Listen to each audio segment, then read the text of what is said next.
Assalamualaikum warahmatullahi wabarakatuh. Hari ini kita akan membahas salah satu kisah paling terkenal dalam tradisi kita.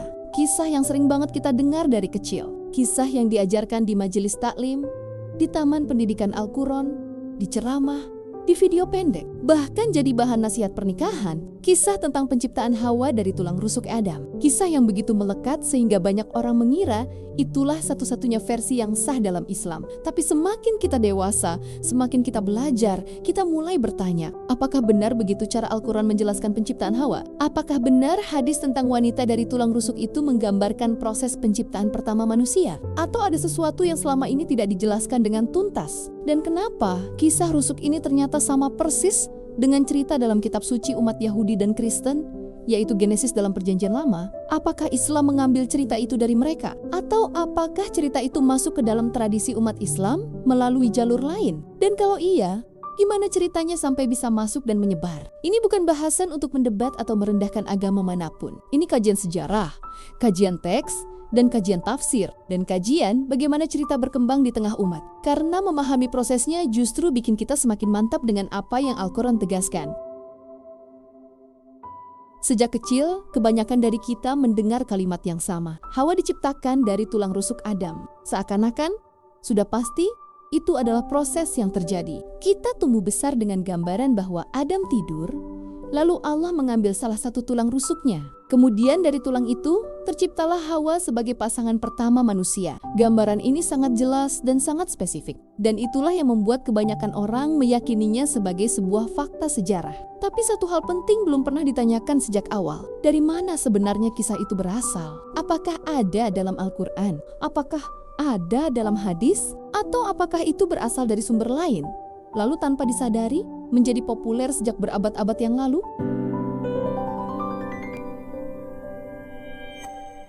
Mari kita mulai dari pondasi paling utama, yaitu Al-Quran. Ketika Allah berbicara tentang penciptaan manusia, bahasa Al-Quran sangat jelas, sangat berulang, tidak membingungkan. Allah berfirman dalam surah An-Nisa ayat pertama, bahwa manusia diciptakan dari satu jiwa yang disebut nafs wahidah. Lalu dari jiwa itu, Allah menciptakan pasangannya. Ayatnya berbunyi seperti ini.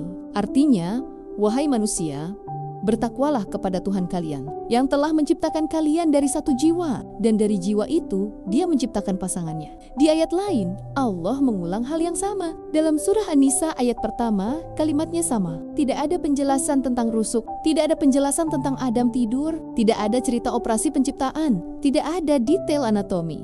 Bahasanya abstrak, bahasanya prinsipil, bahasanya konseptual. Al-Quran hanya mengatakan bahwa pasangan Adam diciptakan dari jenis yang sama, dari diri yang sama, dari asal-usul yang sama. Apakah bisa berarti dari rusuk? Secara literal, tidak, karena nafs bukan tulang, bukan organ, dan bukan bagian fisik. Nafs adalah esensi diri, jiwa, makhluk yang hidup, identitas manusia. Karena itu, mayoritas mufasir memahami ayat ini sebagai penjelasan tentang asal-usul spiritual manusia, tentang kesatuan manusia sebagai satu rumpun. Lalu, dari mana sebenarnya muncul cerita tentang tulang rusuk yang sering kita dengar itu? Jawabannya memang berasal dari hadis. Hanya saja, kita perlu memahami konteksnya dengan hati-hati. Hadis yang menyebut tentang wanita dan tulang rusuk sebenarnya tidak sedang menjelaskan penciptaan Hawa, bukan juga penjelasan tentang bagaimana manusia pertama dibentuk. Hadis itu disampaikan Nabi dalam suasana nasihat, khususnya tentang bagaimana suami dan istri saling memahami. Dalam hadis sahih disebutkan, wanita itu diciptakan dari tulang rusuk, dan tulang rusuk yang paling bengkok adalah yang paling atas. Kalimat ini adalah bentuk penggambaran Nabi sedang menjelaskan bahwa wanita memiliki kelembutan, kepekaan, dan sifat-sifat yang unik. Kalau dipaksa untuk mengikuti cara pandang laki-laki secara kaku, hubungan justru bisa jadi renggang. Karena itu, para ulama menegaskan, hadis ini tidak sedang membahas penciptaan awal manusia. Tidak ada penyebutan nama Adam, tidak ada penyebutan Hawa, tidak ada waktu penciptaan, dan tidak ada penjelasan proses biologis penciptaan manusia pertama. Semua ini menunjukkan bahwa hadis tersebut adalah tasyibih, sebuah perumpamaan untuk memahami karakter, bukan pemahaman literal. Sama seperti ketika Nabi menggambarkan hati manusia berada di antara dua jari. Itu cara yang lembut untuk menggambarkan bahwa hati mudah berubah, bukan penjelasan fisik. Begitu pula dengan hadis wanita dari tulang rusuk. Ia adalah gambaran sifat, bukan kisah asal-usul. Lalu, kenapa ceritanya mirip dengan kitab Genesis? Disinilah bagian yang membuat banyak orang kaget ketika pertama kali mempelajarinya. Karena cerita Adam tidur, rusuk diambil, lalu Hawa tercipta, tidak ada dalam Al-Quran maupun hadis, tapi cerita itu justru ada secara lengkap, detail, dan naratif dalam kitab suci Yahudi dan Kristen. Dalam Genesis pasal 2 ayat 21-22, tertulis begini, Tuhan membuat Adam tertidur lelap, kemudian mengambil salah satu tulang rusuk Adam, menutup tempat itu dengan daging, dan dari rusuk itu diciptakanlah perempuan.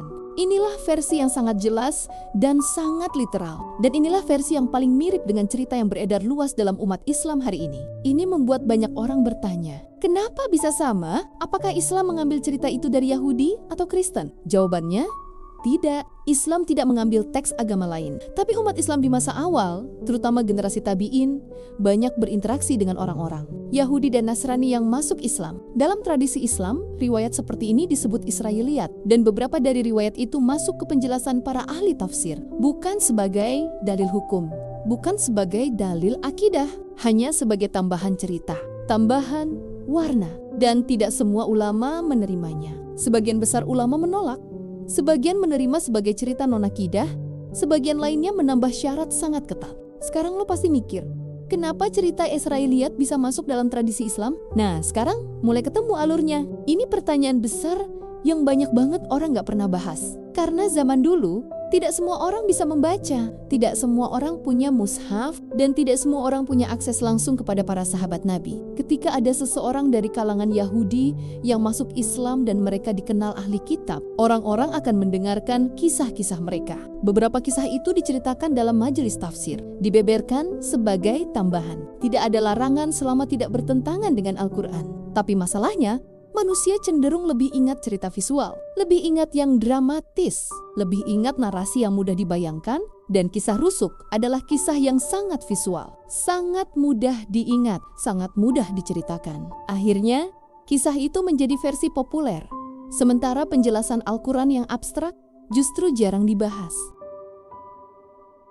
Kalau gitu, cerita umum yang kita dengar itu aslinya dari Genesis? Secara garis besar, iya, cerita yang menyebar secara populer itu identik dengan Genesis, bukan dengan Quran. Tapi bukan berarti umat Islam mengambil keyakinan dari agama lain. Ini hanya fenomena sosial keagamaan yang wajar terjadi dalam sejarah. Sama seperti cerita tentang nama Hawa, nama iblis, jumlah langit nama-nama nabi tertentu, detail ukuran Bahtera Nuh, dan sebagainya. Semuanya berasal dari tradisi kitab sebelumnya, dan sebagian disampaikan oleh orang-orang ahli kitab yang masuk Islam. Ini bukan pencampuran keyakinan, ini hanyalah tradisi penjelasan di luar Al-Quran yang tidak menjadi sumber akidah. Dalam hati pasti lo bertanya-tanya, jadi apa versi Islam yang paling akurat? Versi paling akurat selalu kembali ke Al-Quran, bahwa Hawa diciptakan dari nafs wahidah, yaitu dari diri yang sama dengan Adam. Ini bisa berarti berasal dari sumber penciptaan yang sama, bisa berarti identitas kemanusiaannya sama, bisa berarti kualitas dan martabatnya sama. Dan ini sejalan dengan prinsip Islam tentang pasangan, bahwa laki-laki dan perempuan memiliki derajat kemanusiaan yang sama, sama-sama ciptaan Allah, sama-sama memiliki ruh, sama-sama diangkat menjadi khalifah di bumi, dan tidak ada ayat Quran yang menjadikan perempuan sebagai turunan laki-laki secara biologis. Lalu hadis wanita dari rusuk apa artinya? Artinya adalah akhlak, bukan penciptaan. Nabi mengingatkan laki-laki bahwa perempuan itu lembut, kalau disikapi dengan keras, hubungan akan retak. Ini adalah nasihat rumah tangga, bukan uraian sejarah penciptaan. Dan ulama-ulama besar dari dulu menegaskan itu. Ibnu Hajar menegaskan bahwa hadis itu kiasan. Imam Nawawi menegaskan hal yang sama. Imam Al-Qurtubi pun menjelaskan demikian. Kisah rusuk yang umum beredar bukan berasal dari Quran, tidak berasal dari hadis penciptaan, dan lebih mirip dengan Genesis. Sedangkan Al-Quran menyampaikan konsep yang berbeda, lebih tinggi, lebih filosofis, dan lebih universal, dan lebih sejalan dengan kedudukan manusia sebagai makhluk yang dimuliakan. Pada akhirnya, tugas kita bukan mencari siapa yang salah dan siapa yang benar, tapi memahami apa yang Al-Quran tekankan dengan sangat kuat, bahwa manusia diciptakan dari satu jiwa, bahwa laki-laki dan perempuan berasal dari sumber yang sama, bahwa keduanya saling melengkapi, bukan saling merendahkan, dan bahwa Islam punya perspektif penciptaan yang jauh lebih dalam dan lebih agung daripada sekadar gambaran anatomi tubuh. Semoga penjelasan panjang ini membuka wawasan kita. Semoga membuat kita lebih dekat dengan kebenaran Quran. Gengs, kadang kita tumbuh dari cerita yang sudah ada sebelum kita lahir. Cerita itu sering kita dengar sejak kecil, dan kadang kita kira itu datang dari agama. Padahal, banyak cerita berasal dari budaya lama yang diwariskan turun-temurun. Hari ini, tujuan kita bukan menyalahkan siapapun, bukan membantah, bukan memojokkan. Tujuan kita cuma satu, meluruskan pemahaman dengan tenang, dalil, dan akal sehat. Kita belajar dengan ilmu, bukan dongeng. Kita belajar dengan bukti, bukan tahayul. Kita belajar dari sumber yang jelas, bukan cerita lama yang tidak dicek ulang. Gengs, hakikat Adam dan Hawa itu satu. Asalnya sama, derajatnya sama. Mereka tidak saling lebih tinggi atau lebih rendah. Mereka saling melengkapi dalam kemuliaan yang sama. Quran menjelaskan hal ini di surah An-Nisa ayat 1. Allah menciptakan manusia dari satu jiwa. Lalu dari jiwa itu, Allah menciptakan pasangannya. Ini berarti manusia memiliki satu asal, satu jiwa, dan satu kemuliaan. Inilah versi Islam yang jelas, versi wahyu, dan versi paling lurus. Jadi gengs, kalau ada yang bertanya, Hawa dari mana? Jawablah dengan pelan tapi yakin. Dari Allah, dari satu jiwa yang sama, bukan dari tulang rusuk seperti yang sering dikira. Kalau ada kesalahan dalam penyampaian ini, itu murni kekhilafan saya pribadi. Yang benar, semuanya milik Allah. Kalau ada yang perlu diluruskan, tulis di komentar ya gengs, agar kita bisa belajar bersama dan pemahaman kita semakin jelas. Jangan lupa like, share, dan subscribe agar channel Pencari Berkah terus hidup dan bisa terus menemani kalian dalam perjalanan ilmu. Wassalamualaikum warahmatullahi wabarakatuh. Tunggu episode selanjutnya. Pencari Berkah, ilmu naik, dan hati baik.